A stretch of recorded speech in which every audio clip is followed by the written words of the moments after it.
Hey there, All folks. right. Hi, folks. Welcome to our introduce Ash Shepard. Ash is the Chief Program Officer for N10 and has been in love with the nonprofit sector for over 2 decades.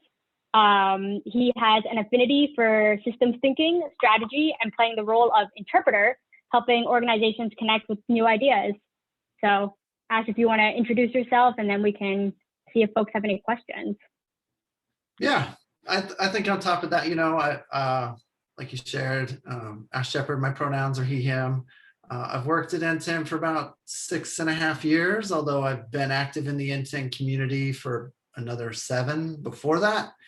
So yeah, in addition to that focus on nonprofit technology specifically, I think it's helpful to note before that I did a solid decade in social work, mostly residential programs, youth program development. And my formal education is actually land management, like wilderness areas specifically. So yeah, the funky through line is that I really enjoy where humans intersect with something, right? Their landscapes, each other, or how they do it through technology. So yeah, I've been lucky enough to do lots of different stuff and work at many organizations. And I love just talking tech and just answering questions and pointing people at resources that hopefully make sense and are useful. Yeah, awesome. Thanks, Ash. And folks that are just joining now, please feel free to unmute yourself and ask questions, or feel free to put them in the chat. We'll be checking that. And yeah, Ash, I mean, I got to knowing you through N10 and the Nonprofit Technology Professional Certificate, which I had a great time. It was an awesome experience. I learned so much, and wanted to see if you wanted to chat about that and share that with folks. I thought that that's a really great resource and really incredible program that N10 offers. Yeah, so just about the time I started at N10, so about 6 years ago, for years there'd been this call for people to be able to get recognized, basically, for putting time and effort into building skills specifically on nonprofit technology. So not just general random whatever, but like, nope, the way it applies to this work in the sector. And so we went about basically trying to figure out how we could create a professional certificate program. So it officially launched in 2016, but the idea is essentially, we put together a ton of resources. For those who don't know N10, we have a real heavy emphasis on being tool agnostic, right? Because people use all kinds of different tools. And to be honest, if you need to know about a specific tool, you can usually go to their website and learn about that specific thing. So we're more interested in, strategies, tactics, the ways you would actually try and use and implement this stuff to be more efficient and racially equitable in the way you're using your technology. So our certificates, and we haven't quite publicly announced, but we're about to sort of revamp even how our programs roll out so that they're heavily focused on flexibility. So the idea is that there's some basic requirements around categories of courses, but we'll have a catalog of about 35, 38 courses. And you can come in and you just pick which ones are relevant to you. And if you complete enough to meet the requirements, then you would earn your professional certificate. And we have 2. We have one that's just general nonprofit technology. And we have another one we started last year that's digital equity. So that one's got like a real emphasis on digital inclusion programming, that sort of stuff. So whether people are into the professional certificate or honestly you're like, I just want to take a course on Google Analytics, we got lots of stuff there, and it's been real successful. And I think one helpful thing to note is that we take a blended model approach, right? There's a free webinar on any topic at any given moment. So again, about the same time, 2016, we said, nobody needs us to produce more webinars. They're already out there. So we call them kind of week-long courses, and it's a mix of self-paced with the live event. So you still get to connect with other people, faculty, and then additional self-paced resources. So yeah, that's kind of the approach we've taken, is that we want to go a little deeper with folks to build their skills and capacity. And again, it real heavy emphasis on flexibility because, you know, you all got things you're trying to serve, to be really trying to keep that the heart of what we're doing. Yeah, thanks, Ash. And I definitely found that. I mean, I think I did it the first time. I think I was part of the first cohort in 2016, and definitely found that flexibility to be super there. You know, I was doing my job at CPAN and doing this, and it was really, I learned so much, and there was such a diverse amount of courses offered, and like, you know, things in different sections, and it was such a joy to learn so much. And I think it's really provided a really solid backbone for me. You know, I guess 6 years later, I can't believe it's been that long, but yeah, so really great resource. And I have another question for you, Ash. So we work with some folks that don't have a lot of access or digital literacy, but I mean, with this switch to virtual work and, you know, this more virtual world, we still want to be able to communicate and engage with folks, you know, successfully and in a way that works for as many folks as possible, and perhaps in a variety of different ways. So what are some of the most accessible tools that you have found or would maybe recommend for engaging with groups of people or sharing resources? Yeah, it's funny. I had a call this morning where I was talking with one of our digital inclusion fellows in Salt Lake, and we were just talking about some of this sort of stuff. And I was, you know, one of the things that we're really trying to do more of, and I just think has been super helpful, you know, in general, but especially given COVID reality and this just sort of extreme sense of isolation and tech presenting barriers in a number of ways. And one of the things we've really found has been helpful is simple video content. And for a variety of reasons, I think one of them is that it's making things feel very human, right? Like, honestly, if I didn't have to just like read text through my computer for the rest of the day, I would be pumped. I'd be so excited. You know, so it allows it to feel human and connect. And I think there's lots of ways you can serve up video content that is really accessible to folks, right? They can get it on their phone, they can just find it on your website. They didn't have to download a whole nother thing or create an account. It's just there to be consumed.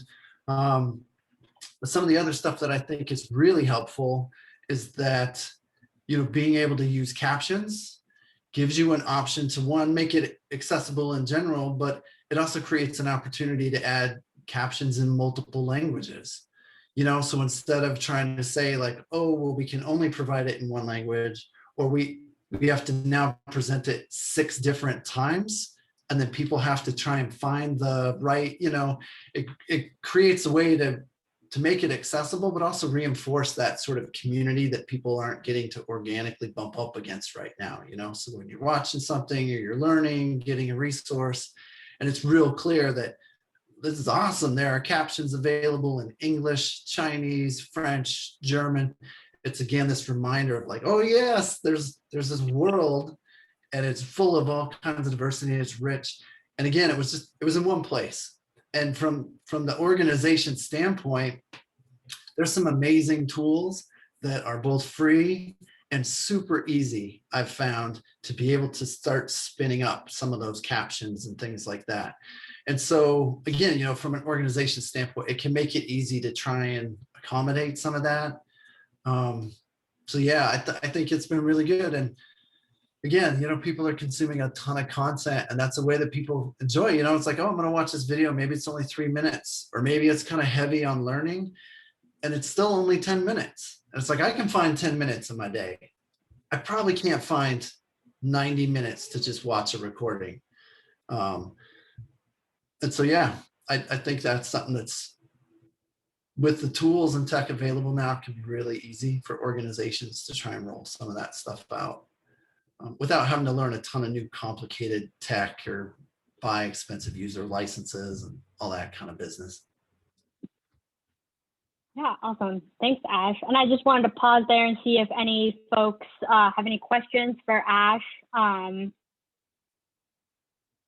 Feel free to unmute yourself or put them in the chat. Yeah, the office hours format. We're happy for it to be totally driven by whatever you came here. Like, you came here because maybe you had a specific thing you just wanted to get answered. So we're happy to just focus on that. But to be honest, if nobody's asking questions, me and Aviva, we can fill the time. That's not a problem. So we can still check it. Totally driven by you. So however you want to use this time, we're happy to do that with you. Definitely. So open invitation, unmute yourself, interrupt us, put it in the chat. Ash and I both have the chat open. And so we'll be keeping tabs there. But while maybe you're thinking of your questions, Ash, I have another question for you N10 has been doing online events for a while. The professional certificate that we were just talking about, I did that fully online. It was a tremendous experience, super engaging, chatted with other people that were doing similar work or had the same questions that I did. And just wanted to see if you had any tips, best practices to share, especially, we're here at a virtual event. I think the N10 conference last year was virtual, maybe this year, I can't remember, but you all have been doing tremendous virtual events and virtual learning for a while. So any tips, best practices, maybe folks can learn from? Yeah, I think, it was always kind of there, but it's been really amplified in this last year in particular. It's sort of weird because it has to do with online events, but I think it also honestly directly impacts just sort of working in a distributed COVID world. And this idea that, I don't know why, I don't know how we arrived here, but this thing where we treat meetings as if they're the space where only work can get done. And so we try and force that to happen. And so what I think happened with a lot of online events and even just our general meetings, right, is that you'll come to an online event, and if you're really just sort of passively having information passed at you for an hour, 90 minutes, right, even more so than ever right now, it's just not effective, to be honest. By the end of 90 minutes, if you're just passively having information sent your way, you've already started forgetting what was at the beginning of the event by the time you're arriving at the end. And so with our approach and just online events in general, we're really trying to do more of saying like, okay, for just straight information sharing and things like that, could we share it in a way where people could consume it ahead of time or can consume it after? And then what we get to use the actual live event for is, can we get hands-on? Can we do some activity or something that allows you to try and apply that knowledge, but do it in a space where you can say, oh, this doesn't make sense. And there's someone here that I can ask a question and get some help to kind of work through it. So really trying to be mindful that an online experience can have that mix of asynchronous plus synchronous, like do it on your own versus why we're all here sharing this particular hour together. More than ever, people are in the patience to be like, look, we didn't need to read as a collective group of people. I could have read this on my own and use this time to talk. And so I think we found that both just for courses and things like that, but just in our own internal meetings, right? I try and do a whole lot more to say, I'm going to share the information ahead of time, or we're going to do this sort of collaborative brainstorming thing when it works for you. You know what I mean? This assumption of we're going to generate ideas on Thursday at 1 o'clock my time. It's like, what? Some of my coworkers, it's 4 o'clock their time. And so rather it's like, well, can we let people generate ideas when they're feeling like generating ideas? Could be 8 p.m. their time. I don't care. And 2 days earlier.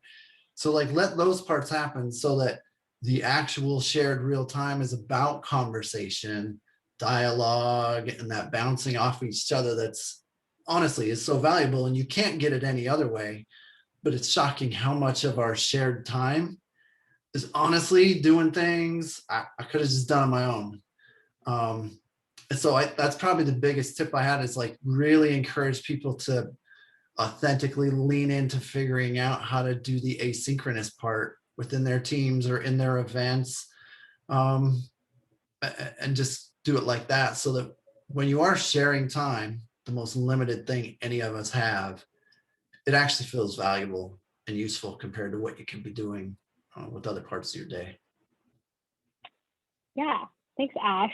And sorry for folks that weren't unable to mute themselves. I just tried to do it again, and I can see some folks have been able to unmute. So thank you for your patience. And so feel free to voice your questions, or if you're still having issues with unmuting yourself, please let us know. But Ash, we had a question in the Q&A about how can access the courses that NTEN offers and if there's a fee for the certificate program, and if you can share maybe a little more information about how to access NTEN's impressive course catalog. Yeah, so we've got a lot of courses, and I'll try and find them as I'm chatting here to drop some links in. But so they are for fee. Obviously, they're discounted for members. That's kind of the model. But the other thing that I would love to put out there and strongly encourage is that right now we're actually lucky enough to have a whole bunch of scholarships available for people to take some individual courses. And so that would be completely free. And so, like I said, I'll try and track that down in a second and drop it in the chat here. But yeah, so the scholarship, I think it can be the best way, because there is a fee for the courses, but taking the scholarship honestly gives you a chance to take a course for free and say, does this format work for me? Like, do I actually like this? Do I like doing this online? Do I actually want it to be 100% self-paced, just do it on my own? Or do I like the fact that there's a live event and feedback from faculty and all that kind of stuff? So with that, I think there's what's helpful to note is that, again, we're tool agnostic. I mentioned that, but we try and, technology isn't just that classic IT. Hey, there's servers in the closet. Somebody take care of those. Obviously you're here, your tech creeps into every aspect of what you try and do. So our courses focus across the full organization, right? So there's stuff on leadership. It's just about change management, racial equity in tech, program design, fundraising, marketing, communications. So trying to, provide a variety of stuff there so that wherever folks are coming from, there's different stuff that you can get into. And again, we're aware all of our learners are adults. So it's all driven by that adult learning theory. So it's really just very practical, right? Like, theory is wonderful, but as an adult, if I'm going to do something, it's because something about my job feels harder than it really needs to be. And so I need some information that makes my life application on, guides, templates, resources. And again, for nonprofits, right? So you're never going to hear this tool and be like, well, you should do this tool and it only costs $4,000 a month. Like, we don't live in that world for the most part in the nonprofit space. So, things that are very applicable in that sense. So I'll drop a couple things in the WOVA chat here, which should be the way that, well, actually, I can drop them in both real quick, just because I think some folks are just joining via Zoom now, right, Aviva? Yeah, I think, but the Whova chat, everyone can definitely see that. So okay, so that first one, folks can get them there.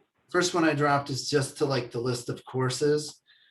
And then you can see on that page, there's a link to scholarships, but I'm going to drop that again, just so it's real clear for everyone. So again, I'd love to put the commercial out there. Yeah, we want people in our courses, but honestly, we've got a bunch of scholarships. Take advantage, go and do that thing for free. So yeah, there is a live event component to it. So it's worth noting that, because it is different, right? This isn't just watching a series of videos. We do record the live sessions as well, because we understand just because you weren't available on Wednesday at 11 a.m. Pacific time doesn't mean you should have to just miss it. And also, doing a course is great, but 6 months later, different parts of it might feel relevant, might feel like, oh, it's cool to know that about website redesigns, but we're not doing one right now. And then 7 months later, you are. And so it's nice to have it all there and all recorded, so that honestly, 7 months later, you could come back and review it all again as well. So yeah, that's definitely part of our model, is that content's there, accessible.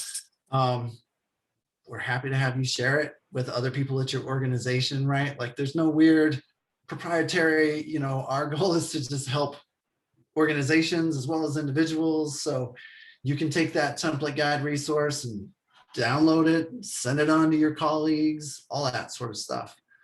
So yeah, so hopefully that's a little bit more about how you can learn about what courses we have. I'd say we have probably 7 more that are going to be coming live on that page here shortly. Again, as we switch the model for our professional certificate, it means we had about 16 courses that were sort of hidden in other 10-week core type programs, and they're now just coming out on that individual course page as well. So there'll be even more stuff coming up there in the next kind of week or two.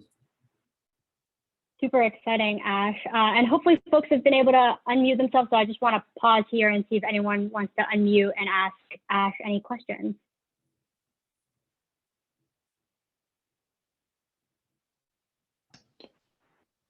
Hello, Ash. Can you speak to the scholarship eligibility? To be honest, it's not super strict with these scholarships. We're pretty much, I think the biggest requirement is you either work in the nonprofit space or you are pursuing work in the nonprofit space, because we fully understand and acknowledge that honestly, hundreds of thousands of people have been laid off in the last year. So we don't want to exclude them. Now's the time to maybe try and really build up some professional development skills. So that's mostly it. There's a form, but that's kind of the biggest requirement is you gotta, just to indicate that, yeah, you work in the space or you're pursuing work in the space, and tell us which course you're looking for.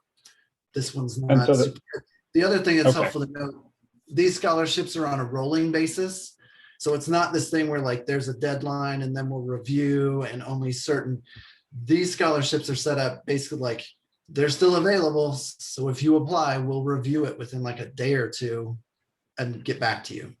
So it's not like a competitive sense as much as it's, as long as they're available, we're going to just try and get them out to people. And does the scholarship apply to courses only or also include certificates? Right now, we only have scholarships for courses available. We did have scholarships for professional certificates, but as you can imagine, those went pretty quick because that's I believe it. it's $1,000. So the one thing that I would say, it's sort of a bummer just the way timing worked out, because we have another program offering we have called Nonprofit Tech Readiness. And these are 6-month cohorts, and these include a ridiculous amount of stuff. And part of it is, access to enough things that would also sort of basically get you to the point of a professional certificate. Unfortunately, right, applications closed yesterday, but I'll share it here for people to think about because these programs are 100% free, and they're 6-month cohort experiences. So you'll have 8 courses included, 3 workshops, access to coaches, accesses to office hours. This year in particular, you get access to our conference because it's online. So there's like 125 other sessions that you would have access to. So again, the timing's a little off just because applications did just close, but come August, they're going to open up again. And so put this out there, like, I've never worked anywhere that could offer something like this. We're super grateful to get funding from, support from funders to be able to offer this for free. Something worth putting there, thinking about, and maybe coming back to, in August. I know we'll have at least a couple of these cohorts that are open and available for folks. And 2 of them are 100% online, open to anyone who's based in the US. We're hoping to get some cohorts open to folks in Canada and all that soon as well. So again, like, this is awesome. And it's completely free because we've got funders to back it. So it's worth keeping an eye on that. Yeah, free 99 is always fun. Thank you for answering my questions. Yeah, for sure. Happy to have them.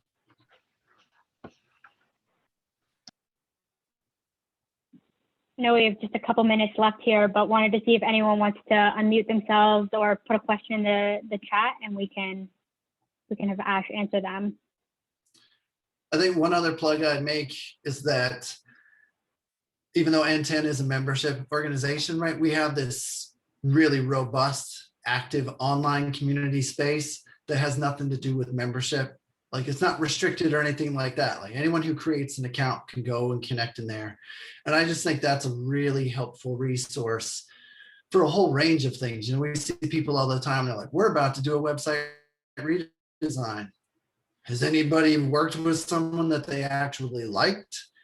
And then you can get feedback from other people who've actually done projects, or we've got this thing we're trying to do. Anybody have a tool they used or liked? You know, we have an online event coming up. We've never done it online. It's always been in person. What are some things other people have found useful or learned?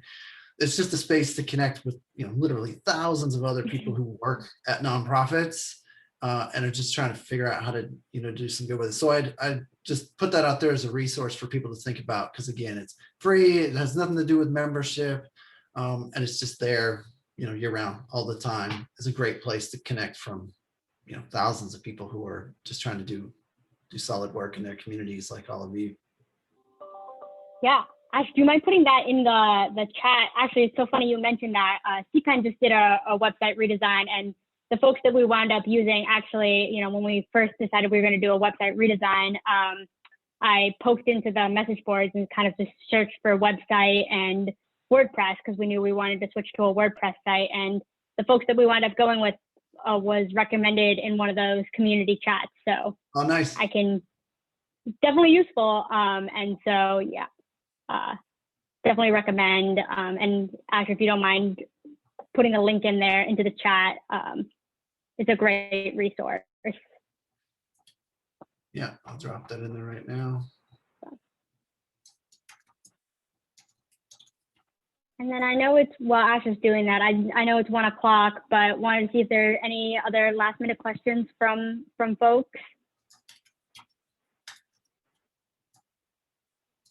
No, if not, well, if not, thanks Ash for chatting and sharing a little bit about N10. I hope folks found this useful, and I see Ash just put the N10 online community in the chat, and like Ash said, I think you just have to create an account, and it's free, and there's a ton of really helpful information of folks kind of chewing on some problems. Yeah, I just dropped my direct email in the chat as well. And so, you know, I'm not much for like the hard upsell, but the commercial I would put out there is that feel free to reach out to me at any point. If you have any questions, you know, maybe your brain's just tired because you've been at a 3-day online conference. I get that. So if your questions pop into your brain tomorrow, next week, a month from now, feel free to just reach out. I'm super happy to answer things quick via email. I'm also super happy to jump on a phone call, a video chat. You know, it's not a bother. It's actually our mission. So I am super excited to be able to save you any time or effort, point you at resources, any of that kind of stuff. So yeah, at any point, just send me an email.